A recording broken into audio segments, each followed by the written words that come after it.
Discuss the Hindu newspaper analysis. सबसे पहले नजर मार लेते हैं कौन से इंपॉर्टेंट आर्टिकल आज हम डिस्कस करने जा रहे हैं। The first article which we are going to discuss is related to G20 summit. Before starting the article मैं एक छोटी सी इंफॉर्मेशन आप लोगों के साथ शेयर करना चाहूंगा। अगर आपको इस लेक्चर का पीडीएफ चाहिए तो आप हमारे टेलीग्राम ग्रुप को ज्वाइन कर सकते हैं। For joining the Telegram group आपको डिस्क्रिप्शन बॉक्स में जाना होगा, वहां पर लिंक दी गई है, वहां से आप डायरेक्टली टेलीग्राम पे ज्वाइन कर सकते हैं। साथ ही अगर आप किसी भी वजह से टेलीग्राम ग्रुप को उस तरीके से ज्वाइन नहीं कर पा रहे हैं तो आप सिंपली जाना है टेलीग्राम में, सर्च बॉक्स में आपको सर्च करना है @news_news_analysis और आप सीधे हमारे टेलीग्राम ग्रुप में पहुंच जाएंगे। वहां से आप इसकी पीडीएफ और भी इंपॉर्टेंट चीजें मैं शेयर करता रहता हूं करंट अफेयर न्यूज एनालिसिस से रिलेटेड, तो आप उसे वहां से प्राप्त कर सकते हैं। चलिए आगे बढ़ते हैं और देखते हैं कौन कौन सी न्यूज आज हमारे लिए इंपॉर्टेंट है। आज मैंने आप लोगों के लिए निमोनिक्स भी बनाए हैं कि आपको याद करवाने की कुछ लोगों की रिक्वेस्ट आ रही थी कि सर हमें चीजें याद नहीं होती, जैसे कि मेंबर कंट्रीज हैं इनके नाम भूल जाते हैं। अब G20 बहुत इंपॉर्टेंट रोल प्ले करता है ना। कैसे रोल प्ले करता है? क्योंकि वर्ल्ड की मेजर 20 इकोनॉमिक्स इसके अंदर आ जाती हैं। अब बहुत बड़ी बड़ी इकोनॉमी इसके अंदर आ गई हैं, इसलिए बहुत बड़ा रोल प्ले करता है। एक बहुत बड़ा इंटरनेशनल ऑर्गेनाइजेशन है G20। समिट होने वाला है और इसलिए ये भी इंपॉर्टेंट है। और फिर क्यों इंपॉर्टेंट है? क्योंकि इसकी प्रेसिडेंसी, नेक्स्ट प्रेसिडेंटशिप जो 2023 की है, हम दिसंबर में अभी इसे ऑप्ट कर लेंगे प्रेसिडेंटशिप को, तो इसलिए इंडिया के लिए ये काफ़ी इंपॉर्टेंट है। बहुत टाइम बाद हमको ये प्रेसिडेंटशिप मिली है, इसलिए हमारे लिए काफ़ी ज़्यादा इंपॉर्टेंट हो जाता है। एक्सपेक्टेड है कि हर एग्जाम के अंदर इसके ऊपर से क्वेश्चन पूछा जा सकता है, चाहे वो यूपीएससी हो, एमपीपीएससी हो, स्टेट पीसीएस एग्जामिनेशन कोई भी हो, या फिर वन डे एग्जामिनेशन हो, कहीं पर भी इसके बारे में पूछा जा सकता है। इसमें मेंबर कंट्रीज के नाम पूछे जा सकते हैं। प्रीवियस ईयर ऐसा एक बार क्वेश्चन पूछा गया है, वो भी मैं आपके साथ डिस्कस करूंगा यहाँ पे। तो चलिए स्टार्ट करते हैं। यहाँ पे बस समिट के बारे में बताया गया है, जैसे अभी समिट होगा तो वो भी मैं आपको बता दूंगा 15 नवंबर और 16 नवंबर, कल और परसे। चलिए इसके पहले एक छोटी सी न्यूज, आज कौन सा डे है आप लोगों को तो बचा होगा, है ना। 14 नवंबर है आज और आपको बताना है आज कौन सा डे है। कमेंट सेक्शन में जाइए और बताइए आज कौन सा डे है। बहुत इंपॉर्टेंट डे है, 2 डे हैं वैसे तो, दोनों ही इंपॉर्टेंट है। एक डे के बारे में मैं न्यूज में ही डिस्कस करूंगा, एक डे आपको कमेंट सेक्शन में लिखना है। चलिए G20 के बारे में सबसे इंपॉर्टेंट बात होती है कि G20 के अंदर कितने कंट्रीज हैं। चलिए बिफोर स्टार्टिंग द G20 हम G7 देख लेते हैं। मैंने क्या किया है, एक रोड मैप तैयार किया है आप लोगों के लिए। G7 प्लस रशिया, अगर आप रशिया को इंक्लूड कर देते हैं तो क्या बन जाता है, G8 बन जाता है। तो G7 plus Russia plus something that means what, कुछ देश और अगर आप जोड़ लेते हैं तो ये क्या बन जाता है, ये बन जाता है G20। क्लियर हुआ, ये बन जाता है G20।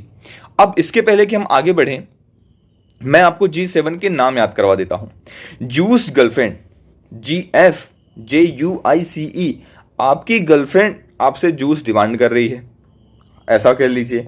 तो आप क्या करेंगे, आप G7 के पास पहुंच जाएंगे, सर बचाइए हमें, हम कैसे ये जूस तो पिला ही नहीं सकते, बहुत खतरनाक हो रहा है, ये तो हमारे साथ जाती हो रही, रोज के रोज जूस हमसे पूछा जा रहा है, तो ये हमारे साथ बहुत ज़्यादा जाती हो रही है।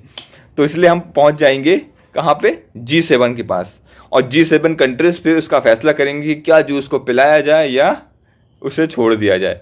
तो चलिए याद कर लेते हैं। J फॉर जापान, याद रहेगा, U for USA, I for Italy, C for China, I for India नहीं है क्योंकि India is not a part of G7 countries, याद रखना है, कंफ्यूजन में आंसर गलत नहीं टिक करना है। I फॉर इटली है, C फॉर चाइना है और E फॉर इंग्लैंड है। Okay, J Japan, U USA, I Italy, C China, E England, G girlfriend निकल रहा है मेरे मुंह से बार बार, G जर्मनी, F फ्रांस। तो ये क्या हो गए, ये हो गई G7 कंट्रीज के नाम, Japan, USA, Italy, China, England, Germany, France. एक तरीका और बताता हूं, आपको पता होगा P5 कंट्रीज के नाम। देखिए क्या होता है, USA तो है ही है, USA आपको पता होगा, है ना। चाइना पता होगा, जापान पता होगा, हाँ रशिया नहीं है, रशिया को हमने थोड़ा सा बाहर रख दिया है। क्यों बाहर रखा है, रीजन बताइए, कमेंट सेक्शन में आपको बताना है। चलिए छोड़िए, कितनी सारी चीज़ें आप लोग कमेंट सेक्शन में के अंदर बताएंगे, आप लोग भी बोलेंगे सर इतनी सारी चीज़ें लिखनी पड़ती, मैं ही बता देता हूँ। यूक्रेन में जो क्रीमिया का एक्सेशन किया था जब रशिया ने, उस टाइम पे रशिया को G8 से बाहर निकाल दिया गया था। अब चूंकि G8 से बाहर निकाला, वैसे ही क्या हो गया, ये G7 कंट्री बन गया, क्योंकि एक कंट्री कम हो गया। तो टोटल 7 कंट्री तो आपको याद हो गई होंगी। यूके और यूएस, यूयू से नाम है। जापान बाजू में देश है अपने, याद रख लीजिए। इटली पता ही होगा आपको। जर्मनी, फ्रांस और कनाडा। जूस गर्लफ्रेंड, याद रहेगा। जूस कौन मांगता है, गर्लफ्रेंड आपकी मांग रही है। क्लियर। चलिए अब हम आते हैं, रशिया तो हमने देख लिया। Now we will going to discuss other countries just like Argentina, Australia, Brazil, China, European Union, India, Indonesia, Mexico, Saudi Arabia, South Africa, South Korea, Turkey। Sir इतने सारे नाम कैसे याद होंगे, बहुत ज़्यादा प्रॉब्लम हो जाएगी, याद ही नहीं रख पाएंगे, कन्फ्यूजन हो जाएगा। कोई बात नहीं बेटा, हम है ना, करते हैं आपका सॉल्यूशन। देखिए गुरुजी, सीता अब एसएससी एफसीआई में जॉब करती है। तो आप हमसे बोल रहे हो गुरुजी सीता जो है ना अब एसएससी और फूड कॉर्पोरेशन ऑफ इंडिया, ऐसा याद रख लीजिए, एफसीआई में जॉब करती है। अब सीता पढ़ेगी तो सीता का जॉब लग जाएगा। आप लोग पढ़ते नहीं, इसलिए आप लोगों की जॉब नहीं लगती है ना। सीता तो समझदार लड़की है बेचारी, पढ़ लिख के और जॉब भी ले लिया उसने एफसीआई में। कोई बात नहीं, आप लोग भी लेंगे है ना। तो GURU जो कैपिटल वर्ड्स हैं उन्हें ध्यान से देखना। G for Germany, U for USA. USA किसका पार्ट था बताइए, जर्मनी और यूएसए कहाँ थे, G7 का भी पार्ट थे, हमने देख लिया। Okay. R for Russia, G8 का पार्ट था। UK बताइए G7 का पार्ट था। J फॉर जापान किसका पार्ट था, G7 का पार्ट था। I फॉर इंडिया है ये वाला, है ना, तो ये वाला इंडिया है, तो ये वाला कौन हुआ, क्या ये G7 का पार्ट था, नहीं। India is not a part of G7 but India is a part of G20 countries. Now S for Saudi Arabia, I for Indonesia, T for Turkey, A for Australia, B for Brazil, S for South Africa, C for South Korea, SSC तो South Korea, South Africa, और C for Canada, F for France, C for China, I for Italy, M for Mexico और last में E for European Union। अब एक चीज और, आप ये निमोनिक्स को नोट डाउन कर सकते हैं, 2-4 बार रीड करेंगे आपको अपने आप याद हो जाएगा, है ना। निमोनिक्स याद रखिए, आपको याद हो जाता। अगर ऐसे नहीं हो रहा तो फिर भी मैं आपको एक और तरीका बताता हूँ। G7 आपने पढ़ लिया, G7 आपको याद हो गया। जूस गर्लफ्रेंड तो याद ही होगा, आपकी गर्लफ्रेंड जो है बार बार जूस की डिमांड कर रही है। तो J for Japan, U for USA, I for Italy, C for China, E for England, G for Germany, F for France. India इसमें नहीं है, आपने देख लिया। अब रशिया वाला मैंने मैटर समझा दिया कि रशिया को एनेक्सेशन ऑफ क्रीमिया के तहत एनेक्सेशन ऑफ क्रीमिया किया था, इसलिए क्रीमिया को हड़प लिया था एक तरीके से उसके ऊपर, तो इसलिए उसको बाहर निकाल दिया गया। तो रशिया भी G20 का पार्ट है, मतलब G8 का पार्ट, तो G8 में रख देंगे। तो आपके कितने कंट्रीज हो गए, 8 कंट्री तो हो गए। अब आपको 12 कंट्री याद रखना है। 12 कंट्री में आपको ये मालूम है कि प्रेसिडेंटशिप किसके पास है, इंडिया के पास है, आने वाली है 2023 में, सॉरी, है ना, दिसंबर में इस बार मिल जाएगी, 2022 दिसंबर में मिल जाएगी और नेक्स्ट ईयर तक हमारे पास रहेगी प्रेसिडेंटशिप। तो इंडिया तो इसका पार्ट हो गई होगा G20 का, तो इंडिया याद हो जाएगा आपको। चलिए इंडिया याद हो गया। अब एक देशों का समूह है, यूरोप में देशों का समूह है, क्या नाम है बताइए, ग्रुप यूरोपियन यूनियन। तो आपको यूरोपियन यूनियन का नाम भी याद रहेगा, आई होप, है ना। 2 नाम तो आपको याद रहेंगे। तो कितने नाम बचे अब टोटल, 10 नाम और बचे, 8 + 2 8 + 2 10 नाम और बचे, 10 नाम और याद हो जाए तो काम बन जाएगा। देखिए अब जर्मनी एक कंटिनेंट है, तो एक ऐसा कंट्री जो कंटिनेंट है अपने आप में, है ना, ऑस्ट्रेलिया, तो उसको आप कैसे छोड़ सकते हो। तो ऐसा याद रख लीजिए, एक ऐसा देश जो कॉन्टिनेंट भी है अपने आप में, तो ऑस्ट्रेलिया, तो इसलिए हमने क्या रख लिया, ऑस्ट्रेलिया को याद कर लिया। ओके, तो यूरोपियन यूनियन, इंडिया और ऑस्ट्रेलिया, ये 3 कंट्री आपको याद हो गए, है ना। मैं ये मानता हूं कि ये तीनों कंट्री आपको याद हो चुके हैं। ओके, अब आपको पता होगा जैसे कि ब्रिक्स वगैरह समिट होता है, हमारे जो इंपॉर्टेंट पार्टनर्स हैं, दोस्त कौन से हैं, वो है साउथ अफ्रीका। साउथ अफ्रीका है ना, गांधी जी वहीं से आए थे, वापस लौट के वहीं गए थे पढ़ने, आपको पता होगा। साउथ अफ्रीका की हिस्ट्री जुड़ी हुई है इंडिया से, इसलिए आपको साउथ अफ्रीका तो याद रखना ही होगा, है ना। तो साउथ अफ्रीका आपको याद हो गया। चलिए ये मैं मानता हूं। चाइना हमारा दुश्मन है, याद रखिएगा, क्वेश्चन में आएगा पाकिस्तान। पाकिस्तान इसका पार्ट नहीं है, कौन है पार्ट, चाइना। चाइना जो है ऊपर की तरफ है, तो चाइना को भी हमने इंक्लूड कर लिया, क्योंकि बहुत बड़ी इकोनॉमी है, तो चाइना को अब एक्सक्लूड नहीं कर सकते, इसलिए हमने चाइना को भी कर लिया। तो China, India, European union, south Africa, ये तो आपको आई होप याद रहेगा, ठीक है। अब साउथ की बात कर रहे थे अपन, साउथ अफ्रीका, तो साउथ से रिलेटेड एक दो देश और जोड़ लेते हैं, जैसे साउथ कोरिया जोड़ लेते हैं। चलिए, तो साउथ कोरिया भी जोड़ लिया। सऊदी अरेबिया जोड़ लेते हैं, तो सऊदी अरेबिया भी जोड़ लिया। तो साउथ और सऊदी याद रहेगा, SSS याद रहेगा। चलिए, टी फॉर टर्की,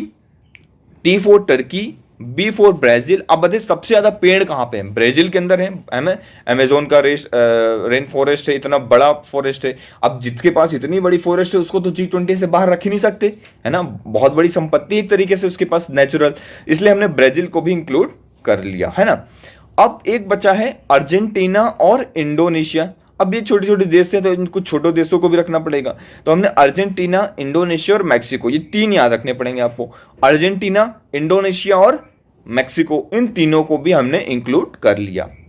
क्लियर? तो ये आपको नाम आप तो अच्छे से याद हो गए होंगे। चलिए आगे मूव करते हैं।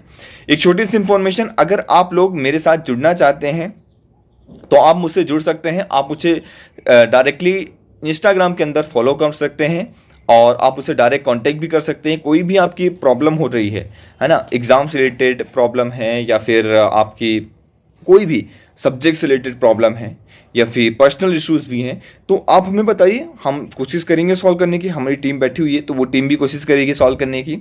_प्रकाश द्विवेदी, ओके।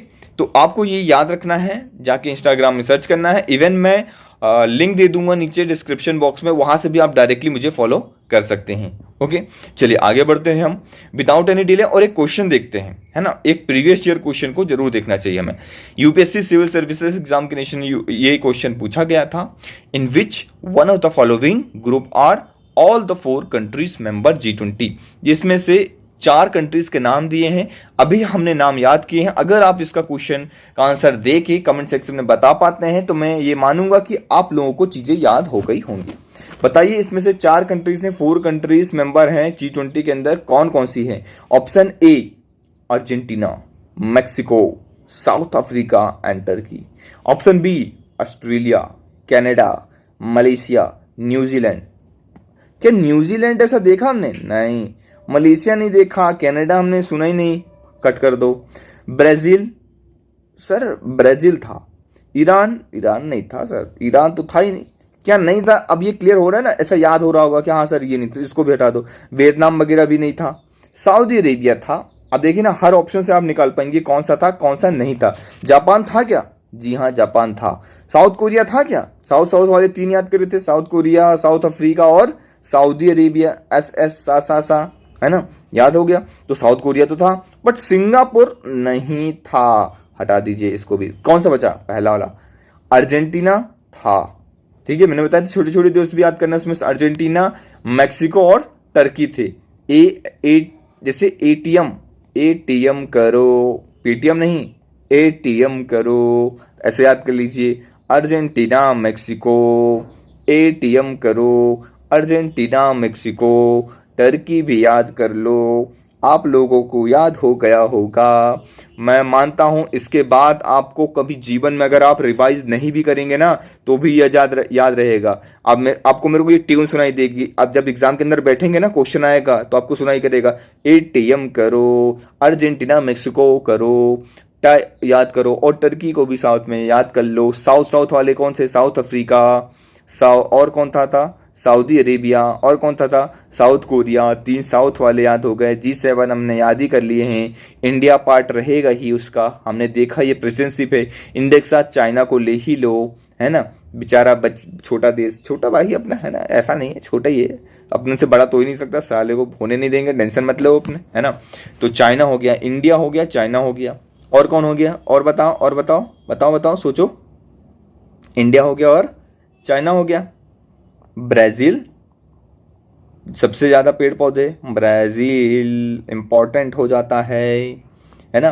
तो ये चीजें आपको याद हो गई होंगी, एक बार देख लो। चाइना हो गया, यूरोपियन यूनियन बताया था ग्रुपिंग, इंडिया, मैक्सिको, एटीएम करो, टी कहाँ गया? ये रहा, टर्की और Mexico, Saudi Arabia, south Africa, south Korea, ये याद हो गया। इंडोनेशिया, ये याद हो गया। ब्राजील और ऑस्ट्रेलिया, पूरा का पूरा कंटिनेंट हो। G7 तो याद होगा, प्लस रशिया याद होगा। क्लियर। चलिए नेक्स्ट आर्टिकल को मूव करते हैं, फटाफट देख लेते हैं next article. GS paper number 3 disaster management और जीएस पेपर नंबर 4 में एक केस स्टडी के बेसिस में आप इसको पढ़ सकते हैं। इसको जस्ट जाना है और रीड करना है। ये क्या है? डिजास्टर मैनेजमेंट से रिलेटेड आर्टिकल है। Corporation adopt localise solution to flood mitigation. मैं छोटा सा बता देता हूँ क्रक्स इसका। जैसे बहुत देर से पानी गिरा और फ्लड आ गया है ना, तो अभी लोग ऐसा परेशान हो रहे हैं, बहुत ज़्यादा लेवल में लोगों को इशू आ रहा है, बहुत प्रॉब्लम जा रही है। तो उसमें क्या करना चाहिए? तो यहाँ के जो आईएएस ऑफिसर थे वो क्या थे? वो एक इंजीनियर थे। उन्होंने अपनी बुद्धि का इस्तेमाल किया और उन्होंने क्या किया? उन्होंने, बताइए आप लोगों ने क्या किया? उन्होंने water logging during the monsoon, मतलब यहाँ पे उन्होंने क्या किया कि जो पानी भर गया था तो पंप लगा लगा के एक जगह से दूसरी जगह पानी को ट्रांसफर किया, उसको पूरा निकलवाया, पूरा उस तरीके से। मतलब जैसे अब लोग होते हैं ना, कुछ लोग अरे हाथ चल रहे तो अपने आप निकल जाएगा या धीरे धीरे चला जाएगा, उन्होंने एक्टिव रोल प्ले किया। तो यहाँ पे किस तरीके से एक civil servant active role play कर सकता है और अपने बैकग्राउंड का किस तरीके से यूज कर सकता है वो आप बता सकते हैं। वो एक इंजीनियर थे, उनको सारी चीजें नॉलेज थी पहले से ही, और इसलिए उन्होंने एक टीम बनाई और इसके ऊपर फटाफट काम किया तुरंत। तो इसने बहुत अच्छा काम किया। फ्लड आने से बचाने का एक बहुत बड़ा इनके ऊपर जिम्मा जाता है। इन्होंने बहुत अच्छा काम किया। ओके, चलिए 600 application received in Tamil Nadu for registration under the ART and surrogacy act. देखिए एआरटी और सरोगेसी एक्ट, ये दोनों पॉइंट्स जो है ना बहुत ज्यादा डिटेल में हमने डिस्कस किया है। चैनल का जो लेक्चर का लिंक है मैं डिस्क्रिप्शन बॉक्स में दे दूंगा, तो आपको जाना है वहां से इसको क्या करना है? रिवाइज करना है। प्रीवियस वीडियोस के अंदर है तो इसको रिवाइज करना है अच्छे से और फिर आके यहाँ पे बोलना कि डन आपने कर लिया है। साथ ही आज का होमवर्क है लक्ष्मीकांत की चैप्टर नंबर, कौन सा चला था हमारा? कल 3rd था, आज 4 करना है। चैप्टर नंबर 4 आज आपको पढ़ के आना है डिटेल में, है ना। जैसे ही आप पढ़ लेते हैं तो आप नीचे कमेंट सेक्शन में लिखेंगे डन कि हमने कर लिया है होमवर्क। ओके, ये आपका होमवर्क है। वैसे मैं इसकी भी, लक्ष्मीकांत की भी एक सीरीज लेके आने वाला हूं, तो बहुत डिटेल में हम एक एक वर्ड टू वर्ड डिस्कस करेंगे और ऐसे डिस्कस करेंगे जैसे बुक में लिखा हुआ ना, तो मैं बुक से आपको पढ़ाऊंगा कि देखिए ये बुक सामने रही और इसमें ये लिखा, इसका मतलब ये होता है। इस तरीके से हम उसको डिस्कस करेंगे। तो जल्दी नई नई सीरीज आने वाले हैं, तो बिल्कुल घबराने की आवश्यकता नहीं, सारी चीजें आपकी होंगी। प्रीलिम्स के पहले पहले मैं पूरा सिलेबस कवर करके रहूंगा, है ना। जीएस पेपर 2 से रिलेटेड है, ये जाके एक बार जरूर देखिएगा क्योंकि आपका एक तरीके से रिविजन भी हो जाएगा। या तो आप पीडीएफ से पढ़ लीजिए सिंपली, या फिर आप चाहिए तो लेक्चर से भी रिवाइज कर सकते हैं, वहां मैंने समझाया हुआ। देखिए आज कौन सा डे है? आज है वर्ल्ड डायबिटीज डे। लेकिन आप बोलेंगे सर आज एक और दिवस है, कौन सा दिवस है बताइए कमेंट सेक्शन के अंदर। बहुत ही प्यारा सा दिवस है और वो दिवस क्यों मनाया जाता है, किसके जन्मदिन के अवसर पर मनाया जाता है, ये आपको बताना है। जीएस पेपर नंबर 3 हेल्थ से रिलेटेड ये आर्टिकल है। अब इस आर्टिकल के अंदर आज वर्ल्ड डायबिटीज डे है, एजुकेशन टू प्रोटेक्ट टुमारो, ठीक है ना। इसकी थीम क्या है? Assess two diabetes education. लोगों को डायबिटीज के बारे में पता होना चाहिए।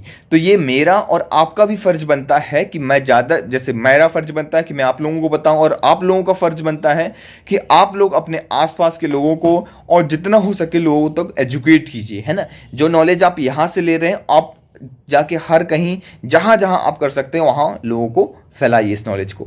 14 नवंबर को वर्ल्ड डायबिटीज डे मनाया जाता है। अराउंड यहाँ पे बताया गया है वर्ल्ड हेल्थ ऑर्गेनाइजेशन की रिपोर्ट के अनुसार around 422 million people are living with diabetes world wide.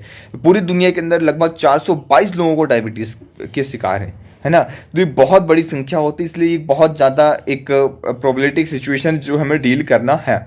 अब देख लेते हैं डायबिटीज के बारे में। Diabetes is a chronic disease, ये एक प्रकार की क्रॉनिक डिसीज है that signal high glucose level in the blood. जो हमें क्या सिग्नल देती है? अगर किसी को डायबिटीज है, इसका मतलब क्या है कि उसके जो ग्लूकोज का लेवल है वो ब्लड के अंदर क्या हो जाता है? बढ़ जाता है। अब बढ़ने से क्या होता है आपको मैं बताता हूं। एक संस्कृत का मेरे को शुक्ति याद आ रही है कि अति सर्वत्व वर्जयेत। इसका मतलब कहीं पे भी अति कर देना वो हमेशा गलत होता है। तो कभी भी हमें किसी भी चीज की अति नहीं करना चाहिए, है ना। तो वो क्या हो जाता है कि अगर ग्लूकोज का लेवल ब्लड के अंदर ज्यादा बढ़ गया तो बहुत नेगेटिव पॉइंट आ जाता है, वहां पे डायबिटीज की संभावना बढ़ जाती है, डायबिटीज होने लग जाता है। अब यहाँ पे किस तरीके बताया है कि when we consume food our body breaks down the different nutrients present in the food such as carbohydrate, protein, fats into the basic units. उन सबको एक बेसिक यूनिट में क्या कर देता है, फूड को तोड़ देता है ना। जैसे कार्बोहाइड्रेट, फैट्स, प्रोटीन, इन सबको अलग अलग कर देता है। खाना क्या करता है, आप जब खाना खाते हैं तो अपना जो बॉडी है उसको ब्रेक कर देती है और अलग अलग करके डिस्टिंग्विश कर देती है उसको क्या क्या चाहिए, है ना। And release the same into the our blood, और वो अपन हमारे खून में छोड़ देती है, ब्लड के अंदर। तो carbohydrate get into the blood in the form of glucose. जो कार्बोहाइड्रेट है वो ग्लूकोज के तौर पे ब्लड के अंदर जाता है ना। ग्लूकोज ऐसा नहीं कार्बोहाइड्रेट किस फॉर्म में जाएगा, आपने जैसे लिए तो टमाटर खाया या सब्जी खाई कोई भी, तो जो उसमें से कार्बोहाइड्रेट मिलेगा वो ग्लूकोज के रूप में आपकी बॉडी में जाएगा। This is where the role of insulin come into the play. यहाँ पे इंसुलिन का रोल यहाँ पे आ जाता है। कैसे? Insulin hormone product produce by our pancreas is a crucial for carrying the glucose from blood stream to the cell required for producing energy. Okay, याद हो गया। इंसुलिन क्या है? इंसुलिन हार्मोन प्रोड्यूस, इंसुलिन क्या करता है, जैसे कि एक हार्मोन प्रोड्यूस करता है बाय आवर पैनक्रियास। पैनक्रियास के अंदर एक इंसुलिन करके हार्मोन प्रोड्यूस होता है और जो कि बहुत ही क्रूशियल रोल प्ले करता है ग्लूकोज को ब्लड में मूवमेंट कराने के लिए। जैसे ब्लड वेसल्स हैं अगर, तो इसमें ब्लड का वेसल्स हो, उसमें जैसे एक तरीके से समझ लीजिए इंसुलिन प्ले करता है कैसा रोल, गाड़ी का, एक नाव का रोल प्ले करता है ना। ब्लड आपका बह रहा है, ब्लड पानी की तरीके से उसके ऊपर आपकी क्या है, नाव है ना। ये ब्लड हो गया, ब्लड के ऊपर आप इंसुलिन वाले नाव में बैठ गए हैं और इंसुलिन नाव में बैठ के आपको पार करना है। और आप कौन है? आप हैं कार्बोहाइड्रेट, है ना। आप हैं कार्बोहाइड्रेट। कार्बोहाइड्रेट बोले तो किस फॉर्म में, बताइए किस फॉर्म में है? यस, आप लोग बिल्कुल सही बोल रहे हैं, ग्लूकोज के फॉर्म में है। A person with diabetes either does not produce enough insulin और is body unable to make effective use of insulin produce by his her body. तो या तो जिसके पास डायबिटीज होती है तो पेशेंट क्या हो जाता है, वो जो इंसुलिन है आपके पास नाव की संख्या कम पड़ गई, तो जो कार्बोहाइड्रेट जो ग्लूकोज के फॉर्म में जाने वाले थे वो बहुत क्या हो गए, कम हो गए। क्लियर हुआ पॉइंट? वो क्या हो गए, वो कम हो गए, है ना। या फिर उसका इनइफेक्टिव यूज हो रहा है, इफेक्टिव यूज हो ही नहीं पा रहा है इंसुलिन का। A condition where the cell stop responding to insulin. ऐसी कंडीशन हो जाती है जहां पे सेल्स जो है आपके रिस्पॉन्ड करना बंद कर देते हैं इंसुलिन को लेके, जो रिजल्ट करता है आपके high glucose level in the blood. तो ग्लूकोज क्या होगा, वो बंद मिल जाएगा किसमें, ब्लड के अंदर। अब ब्लड के अंदर मिलकर रह जाएगा तो फिर वो क्या हो जाएगा, डिफरेंट टाइप की आपको डायबिटीज हो जाएगी। अब टाइप्स ऑफ डायबिटीज में हम पढ़ लेते हैं, टाइप 1 और टाइप 2 की डायबिटीज होती हैं, है ना। और एक है प्री डायबिटीज और एक है गेस्टेशनल डायबिटीज। ओके, ये रेगुलर एक्सरसाइज वगैरह अगर आप करेंगे, है ना, और हेल्थी फूड खाएंगे, हेल्थी डाइट रहेगी आपकी, जीरो कंजप्शन ऑफ एरिरेटेड बेवर्स वगैरह, रूटीन हेल्थ चेकअप करवाएंगे, है ना, और बेसिक विटामिन वगैरह अगर आप लेते रहेंगे, अवॉइड करेंगे डिसीज को कि गेटिंग डिसीज अगर हो रही है तो उन सबको अवॉइड करना है आपको। तो ये सारी चीज़ें जब आप करेंगे तो आप इन सब चीज़ों से, डायबिटीज से बच सकते हैं, है ना। अगर आप इस डिसीज़ को अवॉइड करते हैं पूरी तरीके से, क्या कोई बात नहीं, चलो छोड़ो, कोई मतलब नहीं है, कुछ छोटी सी डिसीज है, बड़ी चीज़ नहीं है, तो क्या हो सकता है, इसके पास इतना पोटेंशियल है कि आपको ये अंधा बना सकती है, ये ब्लाइंडनेस कर सकती है ना, किडनी के फेल्योर कर सकती है, ये आपको याद रखना है। ओके, फिर एक छोटी सी इंफॉर्मेशन डायबिटीज़ की जब हम बात कर ही रहे हैं तो यहाँ पे डॉक्टर जी हैं, यहाँ पे आप देखिए, ध्यान से देखिए, डॉक्टर वी मोहन जो कि फाउंडर चेयरमैन कंसल्टेंट हैं। तो आप इनके बारे में इन्होंने बताया है कि डिजिटल डायबिटीज़ रेवोल्यूशन, कि डिजिटल बेसिस में हम डायबिटीज़ को क्या कर रहे हैं, लिखने के लिए आ गया कभी मेंस में, हेल्थ से रिलेटेड टॉपिक है, तो आप पुट कर सकते हैं कि कैसे कि डिजिटल का कैसे यूज किया जाना चाहिए, हेल्थ वगैरह इन सबको, है ना। तो 3Ds का याद रखना है। 3Ds के अंदर कौन सा है? पहला DIA।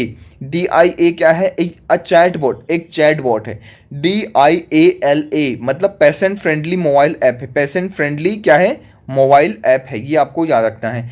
DIANA precision diabetes care application, ये एक एप्लीकेशन। तो 3 ये आपको याद रखना है ना। आप चाहें तो अपने आंसर राइटिंग कॉपीज में या फिर नोट्स में इंक्लूड कर सकते हैं इसका नाम।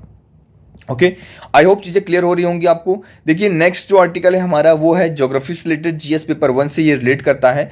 Mud slide pothole on the road leads to food delivery executive death. Food delivery एक बेचारा डिलीवर करने जा रहा था, गरीब आदमी है ना, और इस सब की वजह से देखिए लापरवाही कोई और करता है और सजा किसी और को मिलती है ना। आप सोचिए ना, गवर्नमेंट ने यहाँ पे अच्छे से काम नहीं किया है और रोड वोड नहीं सुधर पाई, इसकी वजह से क्या हो गया, एक्सीडेंट हुआ, और एक्सीडेंट हुआ तो बेचारे गरीब की मौत हो गई। आप सोचिए उसके घर का क्या हालत हो रही होगी, है ना। तो आज आपका एक छोटा सा और होमवर्क है कि लैंड फॉर्म आपको जाके पढ़ना है, जैसे पोथोल क्या होता है ना, मड स्लाइड क्या होता है, ये आपको जाके रीड करना है। एनसीईआरटी से क्लास 11th की चैप्टर नंबर 7 जाइएगा, सिर्फ एक चैप्टर बोल रहा हूँ उसको रीड करिएगा। ओके, क्लियर हो जाएंगे कॉन्सेप्ट। मैं पोथोल के बारे में बता देता हूँ और प्लंज पूल्स क्या होते हैं एक एक्स्ट्रा भी। पोथोल्स आर मोर और लेस सर्कुलर, ऐसे गड्ढे होते हैं, मैं आपको दिखा देता हूँ, है ना। ये देखिए जैसे रोड के बीच में गड्ढे हो जाते हैं ना, इसे आप कहेंगे क्या, पोथोल्स। क्लियर हुआ, ये क्या है, पोथोल्स है। क्लियर हो गया। Potholes are more less circular depression form because of stream erosion aided by the abrasion of rock fragments. Once a small and a shallow depression form, pebbles and boulders get collected in those depression and get rotated by flowing water in the consequently depressed growing the dimension. अब plunge pools क्या होता है, plunge pool में दिखा देता हूं, जब पानी इस तरीके से ऊपर से सपोज आ रहा है और गिर रहा है, और जब गिरेगा तो यहाँ पे सर्कुलर बनाएगा, ऐसे घूमते हुए आएगा, ऐसे घूमते हुए आएगा, ऐसे घूमते हुए आएगा, ऐसे बार बार क्या करेगा, घूमेगा। तो यहाँ पे क्या करेगा, जो मिट्टियां हैं, रॉक्स है, इसको इरोड कर देगा और बहा के ले जाएगा। तो यहाँ पे डिपोजिट कर रहा है, तो ये जो एरिया गोल टाइप का बनेगा ऐसा, इसको कहेंगे अपन प्लंज पूल। ओके, क्लियर हुआ पॉइंट आपको। चलिए नेक्स्ट आर्टिकल की ओर मूव करते हैं। अब एडिटोरियल सेक्शन के अंदर ये जो आर्टिकल है, हमने बोला है COP27 जैसे खत्म होगा हम डिटेल में पूरी इंफॉर्मेशन लेके आऊंगा, और वैसे भी इस आर्टिकल के अंदर कुछ खास ऐसा बात कर नहीं रहे हैं, है ना, कि जो आपके एग्जाम की पर्सपेक्टिव से बहुत ज़्यादा इंपॉर्टेंट हो, तो इसलिए मैंने इस आर्टिकल को आज छोड़ दिया। बस ये बता रही है वही, इसका मतलब ऐसा है कि 100 बिलियन जो है क्लाइमेट फाइनेंस से रिलेटेड बोला था डेवलप कंट्री ने कि डेवलपिंग कंट्रीज को देंगे, जो अभी तक पहुंच नहीं पाया है, बस उन्हीं चीज़ के ऊपर यहाँ पे डिस्कशन चल रहा है। तो एक छोटी सी बात है, कुछ खास इसमें है नहीं। ओके, और यूक्रेन मेडिटेशन, अभी ये G20 से रिलेटेड है, यहाँ पे भी कुछ खास चीज़ें डिस्कस की नहीं जा रही है, बस एरा बताया जा रहा है कि राजीव गांधी के समय पे क्या था, यहाँ पे क्या था, जो कि हमारे एग्जाम ऑफ पर्सपेक्टिव से इंपॉर्टेंट नहीं है। ये आर्टिकल थोड़ा सा अलग हो जाता है एक डिप्लोमेट का। Okay, now this article is important for our exam perspective से। Saving the precious wasteful consumption of ground water must be disincentivized. मतलब अगर कोई वेस्टफुल कंज्यूम कर रहा है, वेस्ट कर रहा है ग्राउंड वाटर को, तो उसे डी इंसेंटिवाइज करने की आवश्यकता है। या तो आप उसके ऊपर क्या लगाइए, कुछ ना कुछ फाइन लगाइए, या इस तरीके से चीज़ें बताइए। इस आर्टिकल को मैं बोलूँगा, आपको जाना है और रीड करना है। टेलीग्राम में आपको PDF मिल जाएगी, वहाँ से आप इसको रीड कर सकते हैं। Okay, the ministry of water resource recently made the public report that gives the snapshot of India's ground water situation. On the surface, there is a good news. यहाँ पे एक good news है, the annual groundwater recharge defined as the groundwater stored for the entire country 437.60 billion cubic meter BCM billion cubic meter, out of which the quantity extracted was 239.16 billion cubic metre. लगभग आधा कह सकते हैं आप कि निकाला गया है पानी, और आधा पानी अभी भी अंदर है। तो ये काफी अच्छी खबर है, और इसके ऊपर प्रॉपर डिस्कशन हुआ है कि एक्वाफायर हमने कल बताया था, ग्राउंड वाटर की डेफिनेशन मैंने कल बताई थी, डिटेल में डिस्कस किया था, और इवन इस आर्टिकल को भी हमने डिस्कस किया था, है ना। तो आज सारे के सारे आर्टिकल्स लगभग रिपीटेटिव मोड पे हैं, है ना। ये देखिए, ये आर्टिकल हमने ऑलरेडी डिस्कस कर चुके हैं EWS से रिलेटेड। हम लगातार 4 से 5 दिनों से EWS डिस्कस कर रहे हैं, इकोनॉमिकली वीकर सेक्शन। वैसे ये GS पेपर नंबर 2 पॉलिटी और गवर्नेंस से रिलेट करता है ना। अब इस आर्टिकल के अंदर थोड़ा सा मैं ऐसा कहूंगा कि आप लोग ना ऐसे आर्टिकल बिल्कुल ना पढ़ें। क्यों ना पढ़ें, उसका रीजन है ये। इस आर्टिकल के अंदर क्या किया गया है, इस आर्टिकल के अंदर पर्टिकुलर एक पर्सपेक्टिव बताया गया है ना, दूसरे पर्सपेक्टिव को नहीं रखा गया है।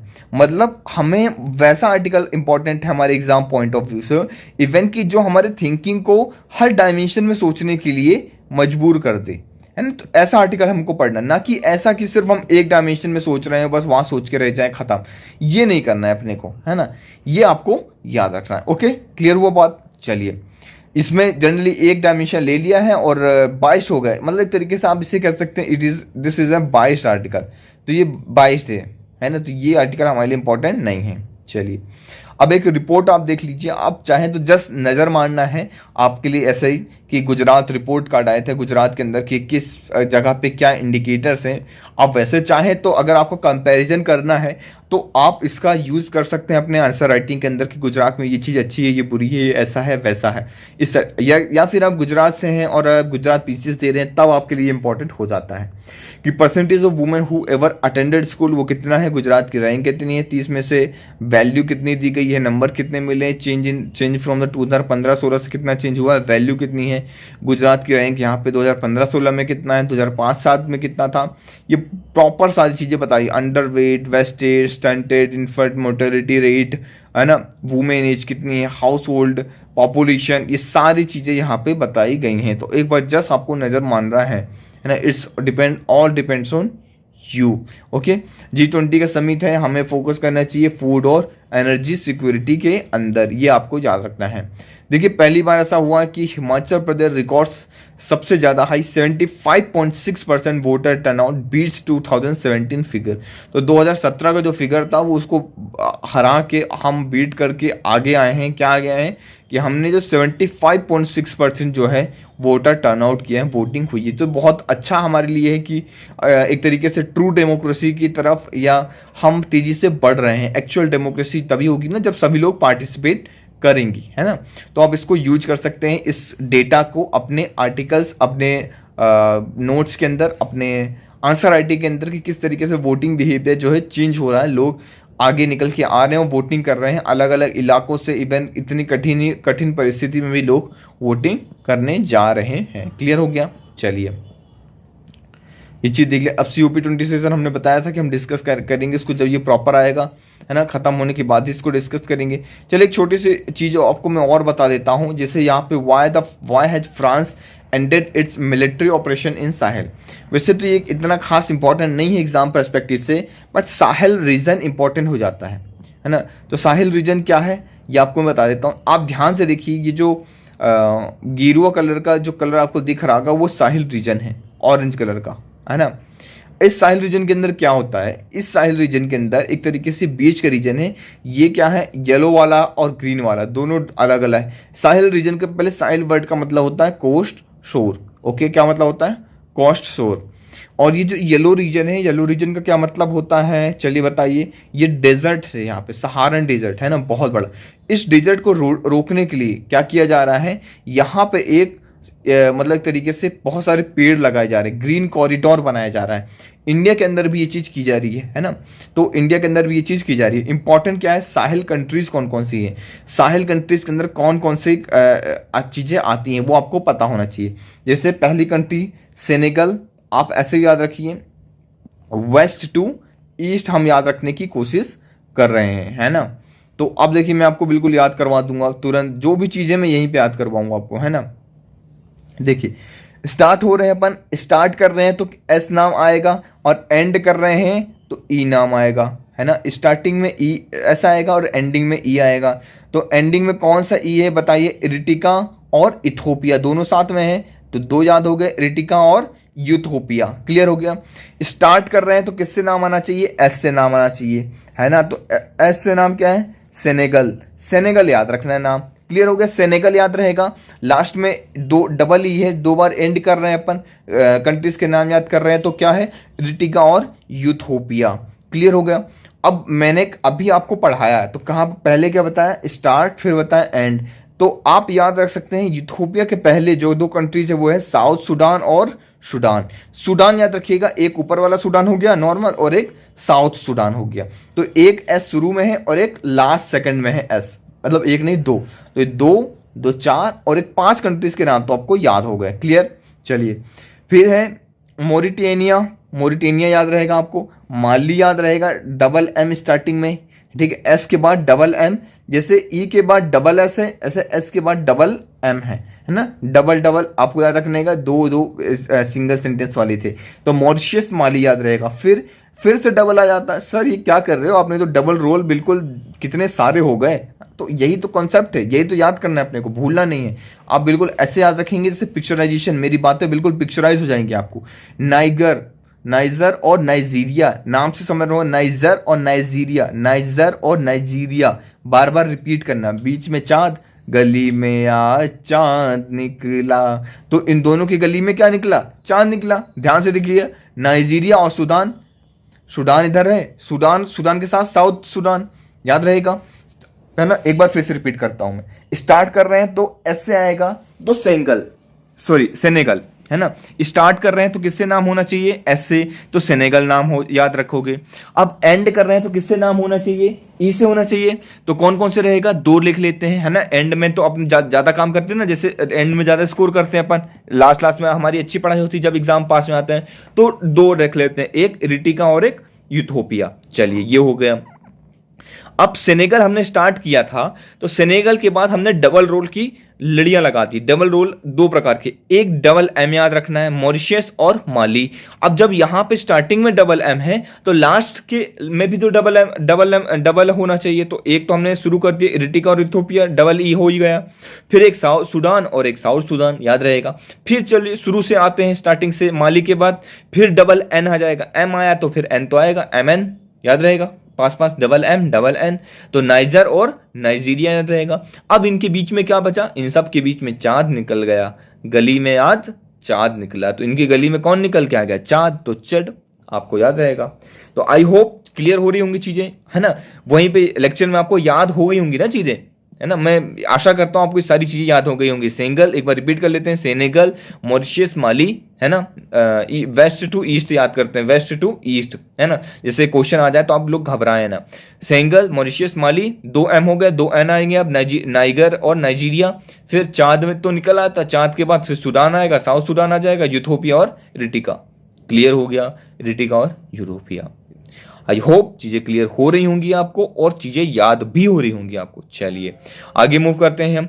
देखिए इंडिया की बात करते हैं। अब इंडिया में कहां पे ग्रीन कॉरिडोर बनाया जा रहा है, आप देखेंगे ये गुजरात से लेके ये दिल्ली तक एक हम कॉरिडोर बना रहे हैं, ग्रीन कॉरिडोर। इससे हम क्या करेंगे, इससे हम यहां से जो डेजर्टिफिकेशन तेजी से बढ़ रहा है, जो कि मध्य प्रदेश की ओर तेजी से बढ़ रहा है और चारों तरफ फैल रहा है, उसको हम रोक पाएंगे। ग्रीन कॉरिडोर का मतलब है ग्रीन वॉल या ग्रीन कॉरिडोर, कुछ भी कह सकते हैं आप इसे। 1400 किलोमीटर की ये ग्रीन कॉरिडोर है, ग्रीन वॉल है। इसमें क्या कर रहे हैं हम, बहुत सारे पेड़ लगाएंगे, ये आपको याद रखना है। Green wall will act as a barrier और dust from west to check eastward march of Thar desert. Forest bed likely to run roughly from Porbandar to Panipat, है ना। पोरबंदर से शुरू होकर पानीपत में खत्म होगा। युद्ध कहाँ होते हैं, खत्म। युद्ध क्या है, अंतिम चीज क्या रह जाती है, अगर कोई युद्ध, अंतिम हमारे पास ऑप्शन क्या रहता है, युद्ध करना। तो युद्ध कहाँ हुआ था, पानीपत में, याद रहेगा। पोरबंदर में गांधी जी कहां से शुरू किए थे, गांधी जी के 3 मंदिर, पहला पोरबंदर, याद रखेंगे ना, याद रखिए ना, पोरबंदर, गांधी जी के 3 मंदिर, अपना एक नया मंदिर लेके आते हैं पोरबंदर, बुरा ना देखो, बुरा ना सुनो, बुरा ना बोलो, और चौथा वाला पोरबंदर। तो गांधी जी गुजरात से थे, आपको पता होना चाहिए, और गुजरात से पोरबंदर, याद रहेगा, ठीक है। तो पोरबंदर से पानीपत, पी टू पी, है ना। तो पी से लेकर पी से शुरुआत हुई और पी में अंत हुआ, पानीपत में अंत हुआ। तो ये आपको याद रहेगा, है ना। In covering entire Aravalli range and beyond. तो मैं बता रहा हूं, इस तरीके से याद करवाऊंगा कि आप भूल ही नहीं पाएंगे, आप चाह के भी नहीं भूल पाएंगे। आप कोशिश करेंगे ना, सर मुझे भूलना है, पर फिर भी आप नहीं भूल पाएंगे अगर आप इसको अच्छे से पढ़ रहे हैं तो। एक बार फिर से the great green wall initiative को एक बार फिर से अपन देख लेते हैं। देखिए सेनेगल है, ये मॉरिटियाना है, माली है, ठीक है, और नाइजर है, नाइजीरिया है, चड है, सूडान है, रिटिका है, इथियोपिया है, डिजोबुती भी यहाँ पे बाजू में आ जाता है ना। पर वो कंट्री का पार्ट नहीं है, फोकस एरिया जो हमने बताया, ये फोकस एरिया से। Okay clear. तो आई होप चीजें आपको क्लियर हो रही होंगी और हुई भी होंगी। अब देखिए एक छोटे से देश यहाँ पे रह गए थे, वो दो देश बता देता हूँ आपको। कौन सा देश, देखो बुर्निका रह गया था अपना, है ना। बुर्निका, सॉरी बुर्किना। तो बुर्किना फासो आपको याद रखना है, कैसे याद रखोगे सर, ये तो आपने बताया नहीं। कोई बात नहीं बेटा, देखो सेनेगल से शुरू हुए, दो मॉरिशस बोल रहा हूँ मैं, बार बार मॉरिशस निकल रहा है, मोरिटानिया, मोरिटानिया याद रहेगा, माली याद रहेगा। उसके बाद नीचे छोटा सा देश है, कौन सा?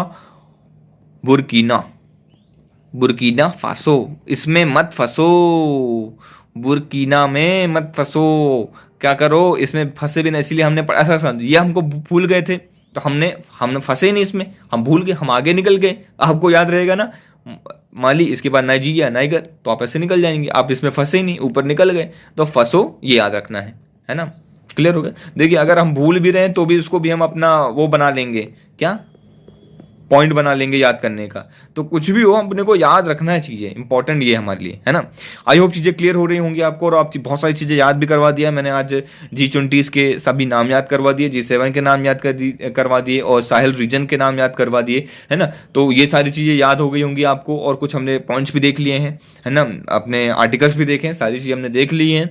और अब अगर आपको लेक्चर पसंद आया तो प्लीज़ लेक्चर को लाइक करिए, कमेंट करिए, प्यारा प्यारा सा कमेंट करिए, और सब्सक्राइब करिए चैनल को अगर अभी तक आपने सब्सक्राइब नहीं किया है तो, और फटाक से इसको शेयर कर दिए जहाँ जहाँ आप कर सकते हैं। व्हाट्सएप कम्युनिटी, आपके ग्रुप में, आपके टेलीग्राम में, आपके स्टेटस में लगा सकते हैं। आप जो जो करना है आपको वैसा कर दीजिए, है ना। सो तब तक के लिए thank you very much for the discussion.